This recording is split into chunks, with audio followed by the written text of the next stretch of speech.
Hello, my dear students. Welcome to VPIC online classes. How are you all? I hope you are very well. मैं आपका हिंदी विषय अध्यापक Harish sir आज class 9th Hindi गद्य के अंतर्गत चैप्टर नंबर 1 जिसका शीर्षक है, जिसका पाठ का नाम है बात और जिसके लेखक हैं पंडित प्रताप नारायण मिश्र। पंडित प्रताप नारायण मिश्र इस पाठ के लेखक हैं। आइए मैं जानने की कोशिश करता हूं, हम सब ये जानने की कोशिश करते हैं कि बात जो इन्होंने निबंध लिखा है यह एक ललित निबंध है और जिसके माध्यम से उन्होंने क्या बताना चाहा है, क्या संदेश देना चाहा है इस समाज को, इस राष्ट्र को और इससे अधिक अपने लोगों को। तो इस पाठ के सारांश को समझने के पहले हम इसके जो रचनाकार हैं पंडित प्रताप नारायण मिश्र जी, उनके जीवन चरित्र पर दृष्टिपात कर लेते हैं, उनके जीवन चरित्र पर प्रकाश डाल लेते हैं कि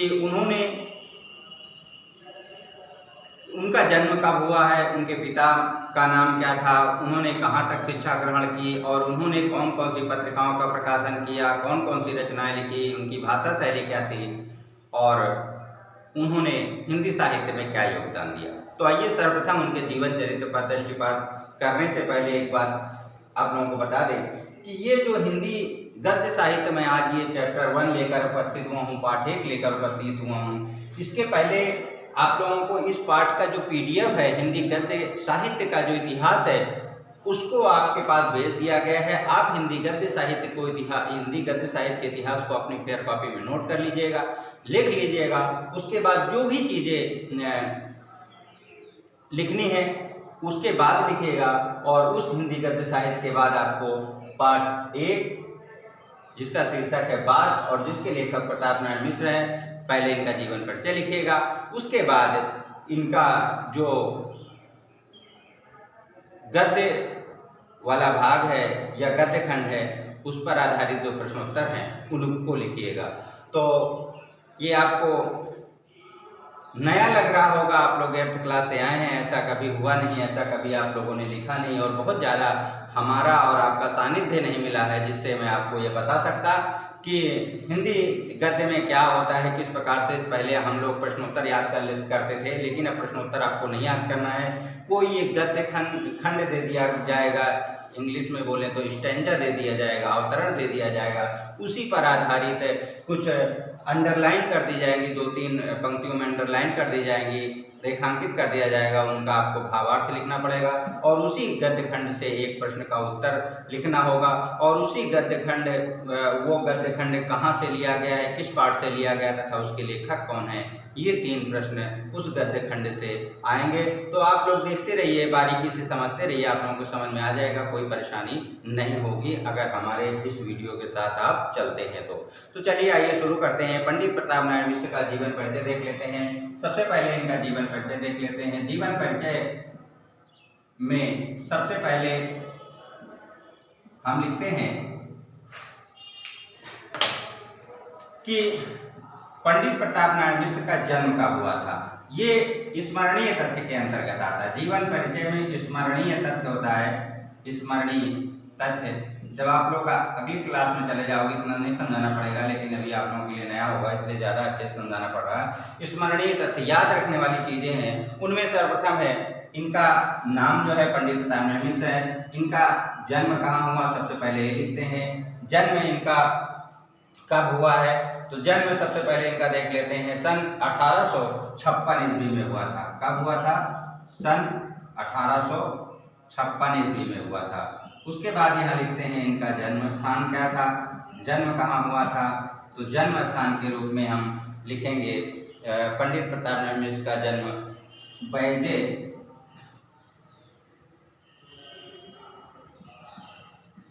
उन्नाव जिले के बैजे नामक ग्राम में हुआ था। कहाँ हुआ था? बैजे नामक ग्राम में हुआ था। इनका जो जन्म है वो बैदे नामक ग्राम में हुआ था। और इनके पिता का नाम क्या था? इनके पिता का नाम था संकटा प्रसाद। पिता का नाम संकटा प्रसाद। पिता का नाम संकटा प्रसाद मिश्र था। और इन्होंने जो संपादन किया था, जिन पत्रिकाओं का संपादन किया था, उनमें महत्वपूर्ण पत्रिका का नाम है ब्राह्मण। ब्राह्मण पत्रिका का इन्होंने संपादन किया था। और इन्होंने जो रचनाएं लिखी हैं, प्रारंभिक शिक्षा इनकी कानपुर में हुई थी। जो इन्होंने रचनाएं लिखी थी, लेखन विधा जो थी, वो निबंध लिखते थे, नाटक लिखते थे और काव्य भी लिखते थे। जो इनकी रचनाएं हैं या इनका जो लेखन है, रचनाएं लिख देते हैं। रचनाओं में इन्होंने जो लिखा है उसे आप जान लीजिए।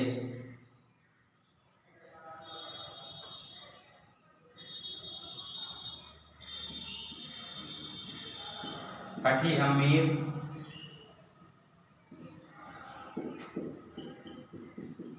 प्रताप, पीयूष तथा बात,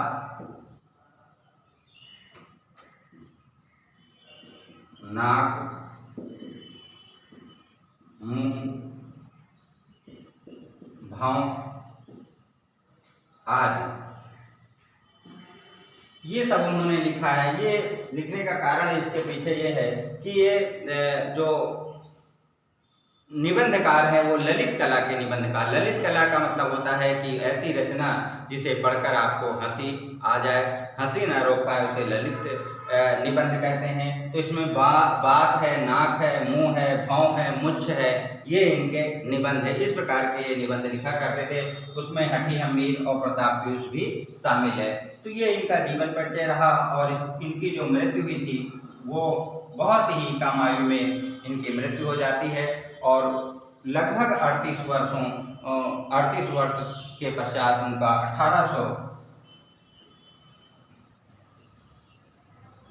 1894 में इनका देहावसान हो जाता है। तो ये स्मरणीय तथ्य के अंतर्गत आता है। इसे स्मरणीय तथ्य कहते हैं। इसे लिखना है, उसके बाद फिर इनका संपूर्ण जीवन परिचय लिखना है। तो अब इसको विस्तृत रूप से देख लेते हैं कि पंडित प्रताप नारायण मिश्र का जो जन्म हुआ था वो उन्नाव जिले के बैजे नामक ग्राम में सन 1856 ईस्वी में हुआ था। इनके पिता का नाम संकटा प्रसाद मिश्र था। ये इनके पिता जो है इन्हें ज्योतिषी बनाना चाहते थे। ज्योतिष विद्या का इन्होंने ज्ञान दिलाया। इनकी जो प्रारंभिक शिक्षा है वो कानपुर में हुई। इनका ज्योतिषी वाला ज्ञान इनके पिता ने इन्हें दिलाया। और इन्हें अपने पैतृक व्यवसाय मतलब होता है शादी विवाह कराना या फिर तो पत्रा होता है वो देखना। जो ज्योतिष विद्या होती है, ज्योतिष किसी के भविष्य, किसी के जीवन की भविष्यवाणी करना, तो इस विद्या में इन्हें लगाना चाहते थे। लेकिन क्या हुआ कि इनका मन वहाँ पे नहीं लगा और इन्होंने हिंदी घर पर ही हिंदी, संस्कृत, बांग्ला, अंग्रेजी, उर्दू का ज्ञान प्राप्त किया। और ज्ञान प्राप्त करने के पश्चात लेखन विधा की ओर इनका मन चला गया। और इन्होंने भारतेंदु हरिश्चंद्र जी को अपना गुरु माना तथा उनके सानिध्य में रहकर इन्होंने हिंदुस्तान तथा ब्राह्मण नामक पत्रिका का संपादन किया। और मात्र 38 वर्ष की आयु में सन 1894 में कानपुर में इनका देहावसान हो जाता है, इनका देहांत हो जाता है। और इन्होंने जितना भी इनका जीवन था उन्होंने सब का सब हिंदी साहित्य को समर्पित कर दिया। उनकी जो प्रमुख रचनाओं में आता है, मैंने बताया कि इन्होंने निबंध लिखा था, इन्होंने नाटक लिखा था, इन्होंने काव्य लिखा था। तो इनके निबंध संग्रह में प्रताप पीयूष आता है, प्रताप समीक्षा आता है। और निबंधों की बात करें तो इसमें बात, नाक, मुंह, भौं, मुच्छ आदि इनके निबंध हैं। और अगर काव्य की बात करें तो मन की लहर, प्रताप लहरी और श्रृंगार विलास आते हैं। अब इनके अगर भाषा शैली की बात करें तो भाषा के रूप में मिश्र जी ने साधारण बोलचाल की भाषा को अपनाया था। साधारण बोलचाल की भाषा का इन्होंने उपयोग किया था, जो लोगों के आसानी से समझ में आ जाए, ऐसी भाषा का इन्होंने प्रयोग किया था। बहुत क्लिष्ट भाषा का प्रयोग नहीं किया था। शैली के रूप में अगर हम देखें तो उन्होंने हास्य व्यंग्य प्रधान शैली का प्रयोग किया था। हास्य व्यंग्य में होता है जिसको पढ़ करके हंसी आ जाए। व्यंग्य में होता है कटाक्ष, किसी बात पर किसी चीज को लेकर के कटाक्ष करते हुए ये निबंध लिखते थे। और इन्होंने विचारात्मक शैली भी अपनाई। कौन सी शैली? विचारात्मक, विचारों